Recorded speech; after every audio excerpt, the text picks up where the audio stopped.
Welcome to homecoming at James Sleighter Field, where the Whiteland Warriors will face the Martinsville Artesians in some Mid-State Conference Week 6 action. I'm Jayden Collins, along my side Connor Bishop and Jackson Brown, and tonight we have a lot of action for you. You're watching Whiteland Gameday.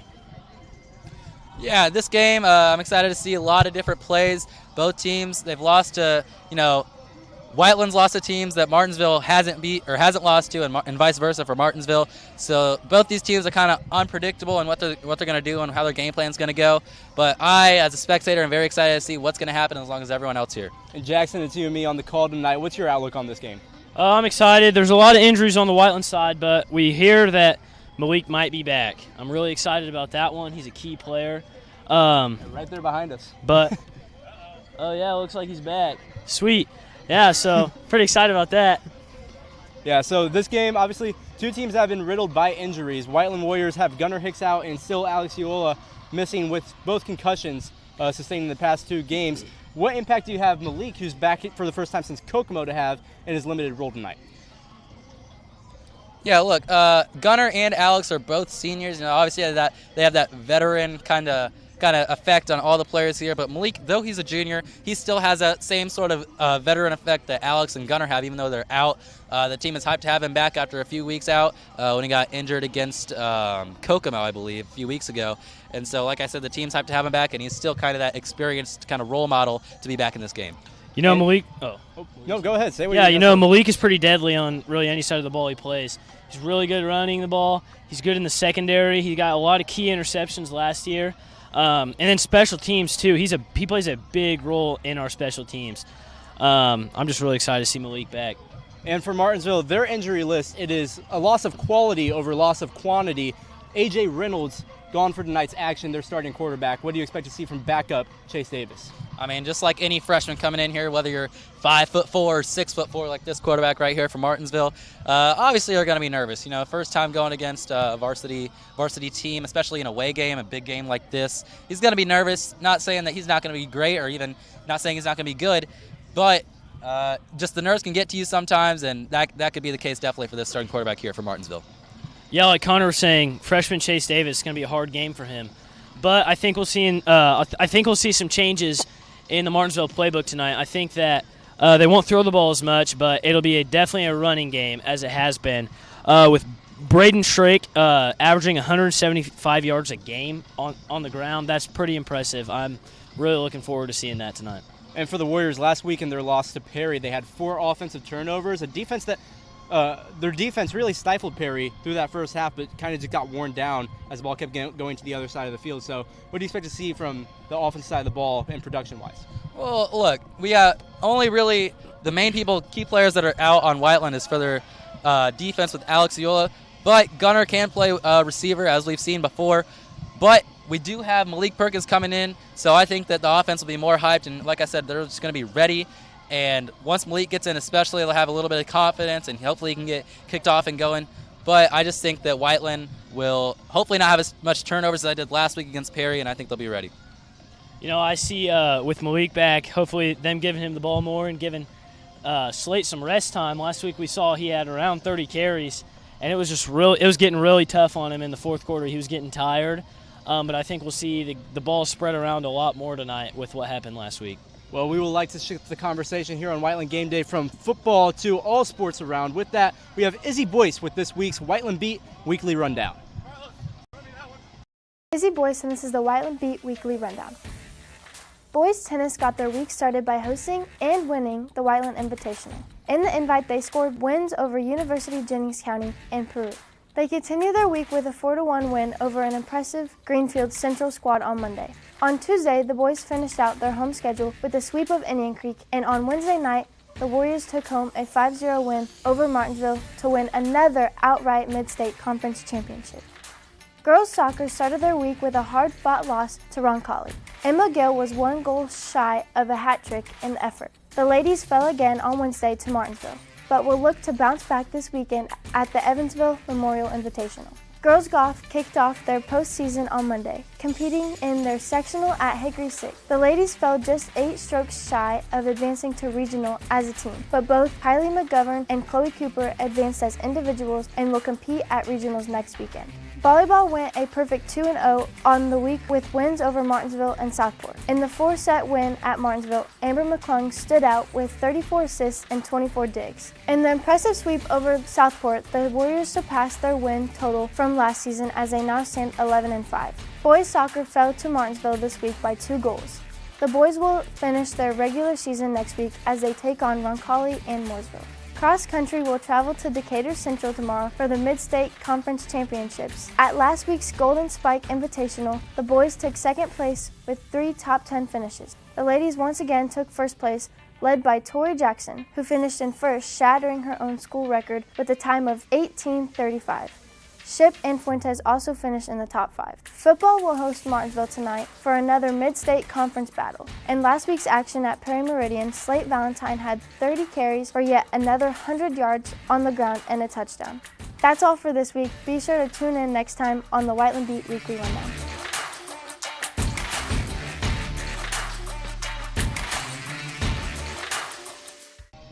Welcome back to James Sleighter Field. It really was a great week in Whiteland athletics, especially capped off with that boys tennis mid-state championship on Wednesday night. Oh yeah, I mean this boys tennis team, they're so hyped for this season. They're kind of younger, a few sophomores, juniors, and seniors also. But with the coach Gillespie, I'm really excited to see this team prevail as they go through all the teams in our conference and this Mid-State Conference. And I think the school as a whole is just really proud of them as they've come this far this whole season. And we've kind of known that they've had that kind of edge, that kind of skill set ever since they first started this season. But like I said, this was not necessarily predicted, but it was definitely a possibility once they started going. And Jackson, that volleyball team is staying red hot right now. Already surpassed their win total from last season at 11-5 now. These 2 games though over Martinsville and Southport, keeping that momentum going, 2-0 on the week. Yeah, they're crucial games, and I'm really impressed with what Coach Munn has been able to do with the team this year. She's led these 4 seniors, and with the help of them, kind of lead this team and just walk through the season. It's been a really good season. Well, and boys-girls soccer sectional draw is on Sunday, Connor. What do you look to see from that? I like to see a lot of the defense from Addison Emerton, first year at goalie. I think that's just absolutely insane how many saves she has and how she's really shown that she's grown as a player, even really since a few weeks ago as she first started. And also J.D. Lompo and Noah Grady on the offensive side of the ball here. On the boys soccer side, it's just absolutely outstanding how well players they become and kind of outstanding just athletes in general in the soccer field. And the girls, I'm just excited to see more and more wins. And as the boys side goes, I'm excited to see more, team play and just how many goals they can score and how their team goes. And Jackson, that girls golf team really got the week started off right, qualifying 2 golfers for individual spots at regionals. What do you have to say about that? Yeah, Chloe Cooper and Kylie McGovern, that's pretty impressive. Golf is a very hard sport, but these 2 have really put the work in. I saw a few weeks ago, I was at the range and actually saw Chloe Cooper there. Looked like she was working on her irons, and that's just, she's ready. She's ready to win. Well, thank you for that, both of you. When we return, we'll have a project on homecoming on Whiteland Gameday.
Well, 2 years ago, the Whiteland High Entertainment Network asked teachers, faculty, and coaches around the school what Whiteland means to them. Here's what they had to say. My parents both taught here, and so I couldn't imagine myself anyplace else. Now fun is enjoying the serenity of a small town. It's where I had my first child, and always knew that I wanted to come back here. Home. A place where one lives, a place where one can have comfort, where one can have security. These alumni call Whiteland Community High School home. And they would agree, there's no place like it. You know, first of all, the town's very different from when I grew up, but it's home. You know, again, I guess I don't know anything else. I've always enjoyed that community feel that you probably don't get in other places. You know, you can still drive by Casey's and see happy birthday signs and all the little things that have been going on. The community buy-in and then loving sports and Whiteland athletics is awesome. Looking back on it 25 years later, it was practice. It was being with my teammates every day through the grind, as much as it was awful sometimes. But I think that's what I remember when I think of the people that I played with and went to school with more than anything else. Other than playing football, I love lifting weights. Coach Smith was here, Damian Smith was here. He's at Avon now, and he really showed me the passion of lifting weights and what it can do for you from a athletic standpoint, but also like a mental standpoint of mental health, if you will.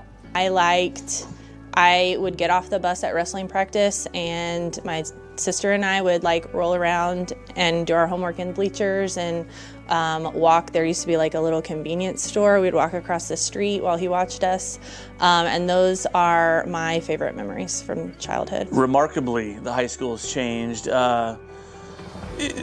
If you haven't been around here for a long time, the growth is absolutely insane. I've seen obviously tremendous changes, both in the size. There were 145 kids in my graduating class, and you guys are over 500 now, I believe. Dramatically has changed, all right? I graduated with a class of 420, something like that. Now it's like in the 550s. So each class, you add that, it's 550, 600 people is added into this high school, so it's made it much larger. Sometimes I try to picture, like I was talking about taking driver's ed at the school the other day, and I was trying to picture the room doesn't exist anymore, and I was trying to picture where it was. Or sometimes I try to picture where my mom's old classroom was, and I can't picture that in my mind, because everything's moved around.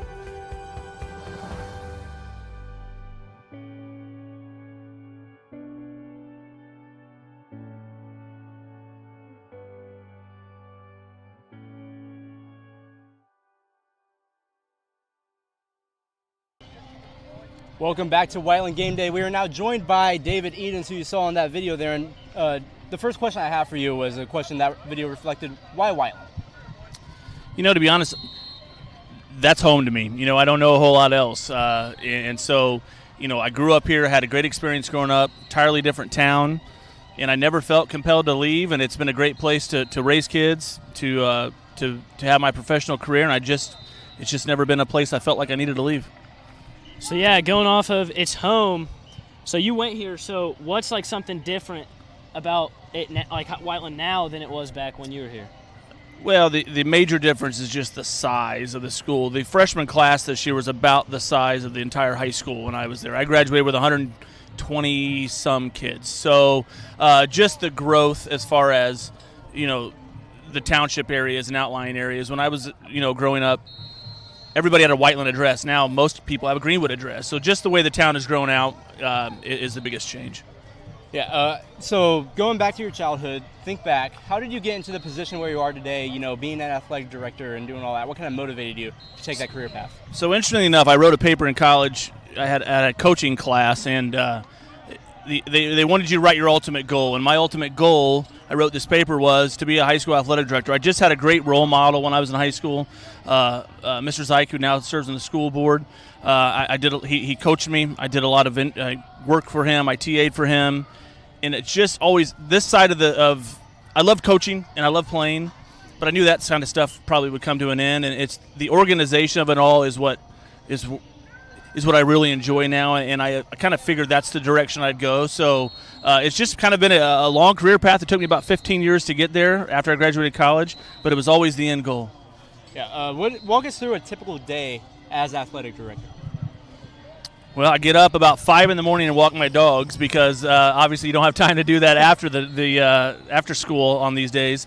So you know what? We come in, Mr. Croy and I kind of lay out the day, what our goals are, and to be honest with you, from then on, the day takes me where the day takes me. I may field phone calls from parents. I may need to talk to coaches. I may need to talk to athletes if they got in trouble the night before at a game. So it's just I don't have a great answer to that, Jayden, because it just kind of no day's the same. Ebbs and flows. It ebbs and flows, and that's really, to be honest with you, why I really enjoy the job, because I don't know if I could do a job where it's just the same thing over and over. The ebbing and flowing of your job, would you say that's the hardest part of it for you? It's probably the most challenging part, but again, it's probably my favorite part. And so, yeah, it's challenging at times. Some of the conversations you have to be comfortable being uncomfortable, and so that's not always fun. But again, when the end goal is to improve everything we're doing here, then it kind of takes care of itself. All right, so looking way far out into the future, how do you think the new renovations around the school will make an impact? Well, when they're all done, it's going to be fantastic. Like I said, I've been in these meetings from the beginning. You guys aren't privy to all of it. It's going to be awesome. You name a school, a facility you've seen, we're going to have something just as nice as their facilities. You won't ever see it, and neither will you two, but it's going to be awesome when it's all said and done. Now, that being said, the next 5 years, starting in December or January when they actually start breaking ground, are going to be an absolute mess of changing parking lots, traffic patterns, and things like that. But when it's all done, we will want for nothing around here. So shifting from the future to the present now, what have you seen this fall sports season that has really stuck out to you the most? A couple teams, if you talk to their coaches, they're not super thrilled right now with their wins and loss record. So there's a couple of those types of things. But what I'm seeing is, as a whole, and then we'll kind of narrow it down to a couple programs, the support's fantastic. You look at a football game, it is so crowded right now. This is why we need new facilities. So the support the town is showing and the teachers and the students is fantastic.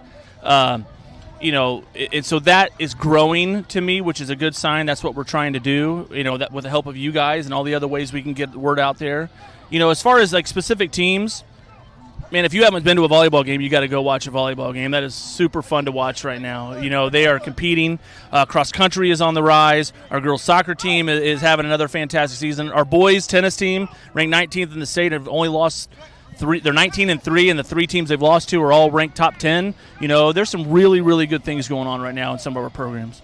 And speaking of that volleyball team, head coach Jennifer Munn in her first year, a lot of first-year coaches have been making an impact more recently than in the past, and I think a lot of that has to do with you as athletic director. So really tell us what goes into that hiring process when you're hiring a new coach. Yeah, Coach Munn specifically, when we do that interview process, you're looking for what you think's the right fit. Not necessarily how many games they've won in the past or, how many years they've been doing it. Coach Munn hasn't ever been a head coach before. And so you talk to people, you make phone calls, you have a reference list, and then you call people who aren't on that reference list.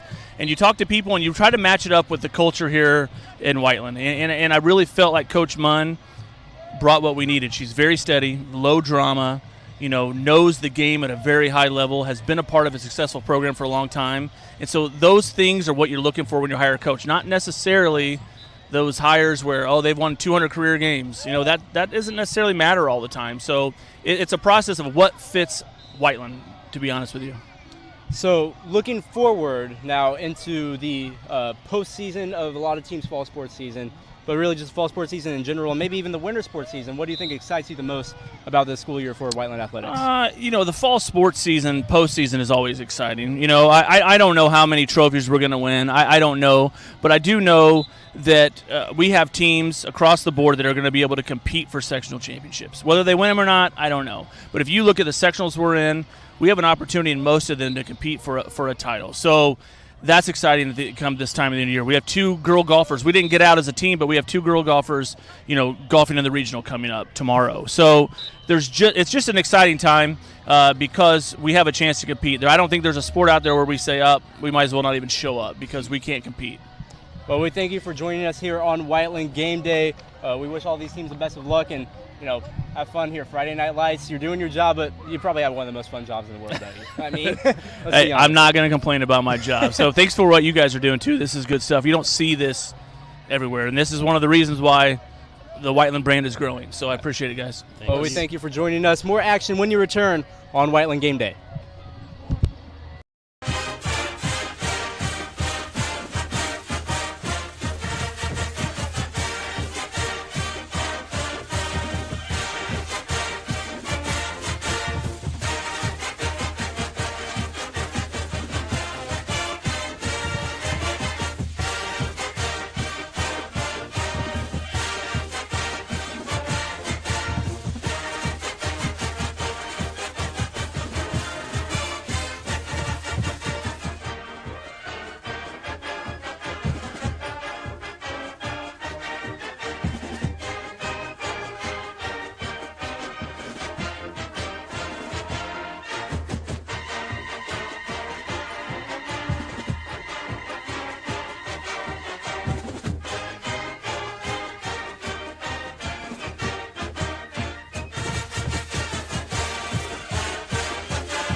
Welcome back to Whiteland Game Day. We have some picks to make here in Mid-State Conference play. First game up, Mooresville at Franklin, 7 p.m. Mooresville 2-3, 1-2 with a loss to Decatur Central. A win over Greenwood, though, 2 weeks ago, and that was a big win. Franklin 3-2. They lost to Martinsville last week, but they did defeat Franklin in the battle for the boot 2 weeks ago. So what do you guys see in that game? Yeah, both these teams very, very great teams, very hard to fighting teams, like I said. Franklin, although, is a very hard place to play. The stadium, the fans, the crowd, everything that goes into that is just a tough place to play no matter what team you are. Although, I do have Mooresville coming out here 28-17 over Franklin. Jackson? It's almost impossible for me to say that Franklin comes out with the win, and I'm not going to say that because I truly believe that Mooresville is going to come out with the win. I got Mooresville winning 38-24. Wow, okay. Next game, we got Perry Meridian at Greenwood, 7 p.m. start time. Perry 2-3, 1-2 in the Mid-State Conference with wins over Whiteland, but they did lose to Plainfield 2 weeks out, only by 1 point though. Greenwood is 3-2, but they have lost 2 straight. Plainfield and Mooresville, both blowouts. They really have struggled on defense. What do you guys see for this game? No judgment here by either team, but both these teams are way over anyone's expectations, especially for me. I would not see Greenwood and Perry having this record at this point in the season. I do have Greenwood winning 31-28 because their offense is just so powerful, such a dominant force. I think it'll be hard for the Meridian defense to stop. Greenwood's passing game is just, in my opinion, unstoppable. You don't see many passing offenses like what Greenwood has, and I really don't think that Perry is ready for that. There's just not much more to say for me. I got Greenwood winning this one 35-17.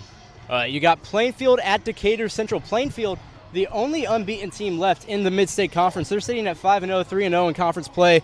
Recently, they beat Greenwood and Perry Meridian. Decatur Central 3-2 with wins over Mooresville, but a loss to Martinsville 2 weeks ago. What do you guys see? Look, I don't know if this is just me or from a lot of people, but even before this season has started, I expected Plainfield to be very, very, very talented and very dominant, and that's just, they prove my point here. Decatur Central, don't get me wrong, the Hawks are a great, great football team. I do have Plainfield winning, though, 42-31.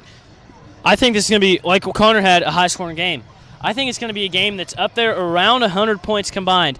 It's going to be a really good game, I think. It's going to be 52-49 with Plainfield coming out on top. And finally, we have our primetime event for tonight. Martinsville at Whiteland here at James Sleighter Field. Me and Jackson and Griffin Coons will be on the call at 7 on the IHSAA TV Champions Network. Whiteland 2-3. They've struggled. They've gotten into a rough patch. How do you think they can bounce out of it against Martinsville, who's 3-2, and almost one game shy of being undefeated in Mid-State Conference play? Look, as I was talking about earlier on this broadcast, on this show, any freshman quarterback, no matter if you're 5'4" or 6'4", like this quarterback right here for Martinsville is, they've got to be nervous about this. And nervousness necessarily is not a bad thing, but if you let it get in your head, and if that defense keeps hitting you and hitting you and hitting you, even if you're getting yards out of it, that's just mentally like tearing you down. So I have Whiteland coming out 24-14. You know, I think Whiteland's been having a tough few weeks. I think these boys are ready to get the win. I'm certainly ready to get the win. I'm hoping to see Malik play really good tonight, like we talked about earlier. I'm hoping to see some more passing from Ollie tonight, take some of the weight off Slate. I got 24-21 Whiteland coming out on top. Well, we thank you guys for tuning in. For Connor Bishop and Jackson Brown along my side, I'm Jayden Collins. Remember, we do have a live stream of tonight's action on the IHSAA Champions Network. That'll be ihsaatv.org. Please tune into that. It will be a great watch, especially with both these teams behind us ready to go. I'm ready. So for everyone, for our whole production crew, for David Edens, who we interviewed, we thank you for tuning in on Whiteland Gameday.